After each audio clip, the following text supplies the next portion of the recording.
tu as avancé en âge. Elle dit, écoute, mon Seigneur Abraham, je ne veux pas vieillir comme ça. Ton Dieu nous a fait des promesses ici. Mais regarde, elle me sert, elle est loyale, elle est respectueuse. Prends-la, elle va accoucher sur mes jambes. Abraham dit non. Mais quand le gars regarde, il dit insiste ma femme. Insiste, je vais prendre mon repas. Insiste, je vais manger. Donc la femme dit encore, mon Seigneur Abraham, s'il te plaît. Le gars dit non. Mais il savait qu'il voulait le biscuit. Il voulait le bonbon, il voulait le biscuit. Abraham voulait le biscuit. Mais il fallait qu'il dise non. Non une fois, non deux fois, non trois fois. La quatrième fois, il va dire, bon écoute, parce que tu insistes, je vais prendre le biscuit. Et quand il va prendre le biscuit, il va avoir un fils. Mais la promesse de Dieu, c'était pas en lui. Mais parce qu'il l'avait dit, alors lui aussi, il était né en Abraham.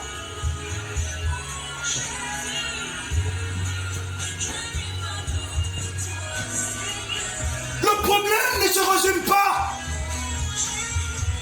au trou et au bâton. Le problème se résume à l'assise de la foi qu'il y a dans nos cœurs.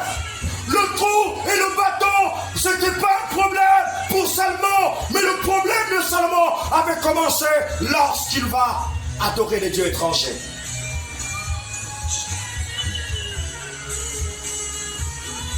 À cause du trou et le bâton, David va tuer un homme loyal, respectueux, obéissant dans le service. Le trou et le bâton, c'est le problème qu'il y a sur la terre. Sur la terre. Écarte encore un peu, trou et bâton, trou et bâton. Qu'est-ce qui se passe aujourd'hui dans les couples? Le trou et le bâton, c'est un problème. Quand la femme est fâchée, elle ferme le trou et le bâton est là à 5 ans. Le trou est fermé, le bâton est là, le trou est fermé, le bâton est là. La sœur prie en langue, elle a fermé le trou. Elle prie en langue. La prophétesse, quand elle est fâchée parce que le gars n'a pas fait, le trou est fermé. Le gars va prendre un trou ouvert dehors et il va savourer, il va manger et il y aura le fruit du trou.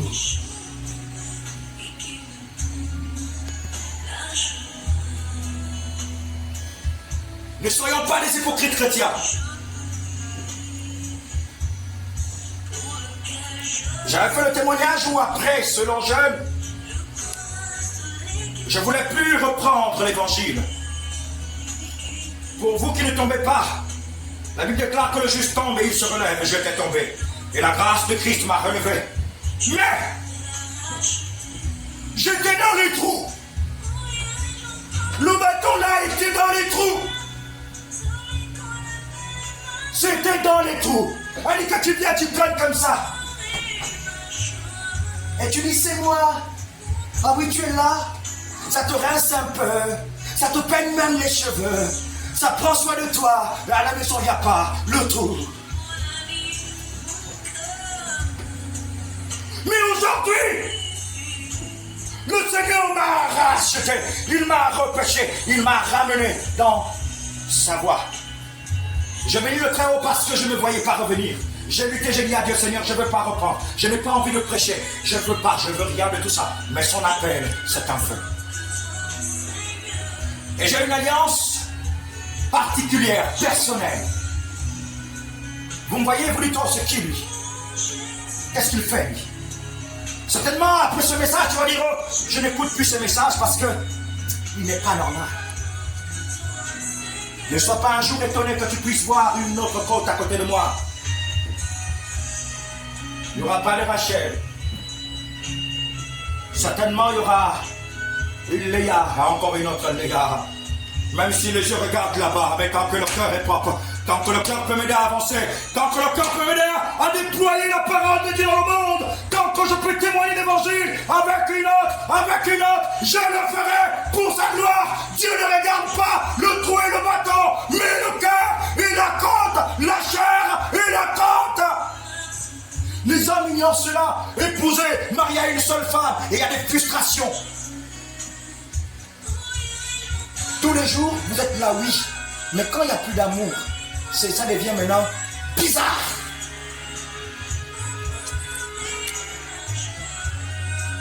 L'amour, c'est le fleuve du cœur de Dieu. L'amour, c'est le puits de la création. L'amour, c'est le départ de toute chose. Jésus est Dieu. Jésus est Seigneur. Nous avons besoin de comprendre que c'est dans le fruit de l'amour que naissent les héritiers. Je bénis le Seigneur pour tous mes enfants qui sont nés dans le fruit de l'amour. Mon épouse, oui, je l'aime.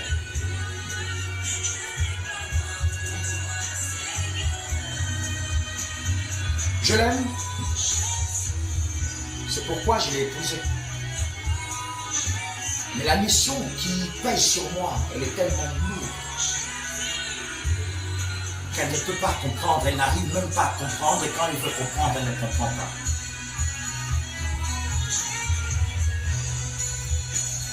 Mais il y a des personnes qui comprennent.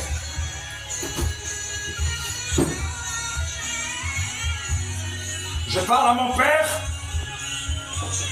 Ce message que vous écoutez, c'est dans la lumière de la vérité.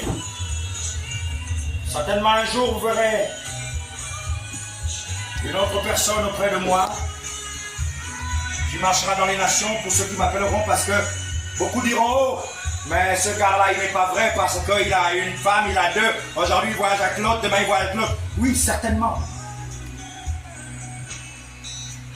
Mais je veux me rassurer que, en tant que mari, il n'y a pas une qui apporte les idoles, les dieux de ses pères.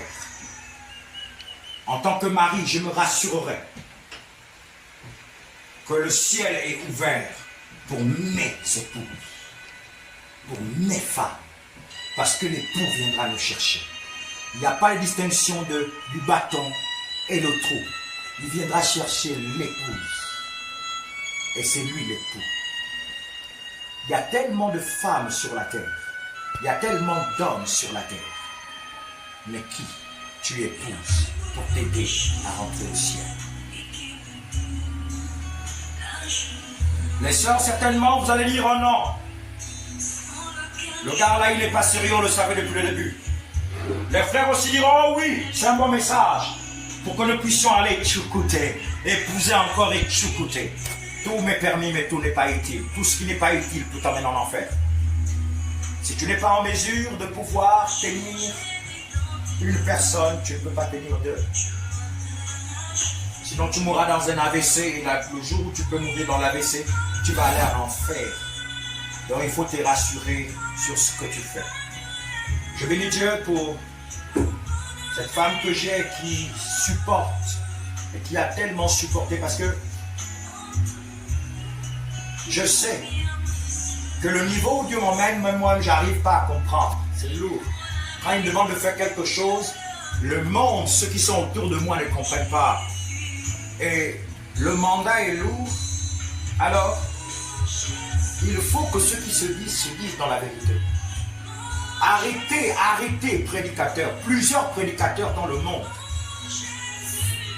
commettent des adultères. Plusieurs commettent des adultères. Plusieurs. Et présentent une femme devant tout le monde.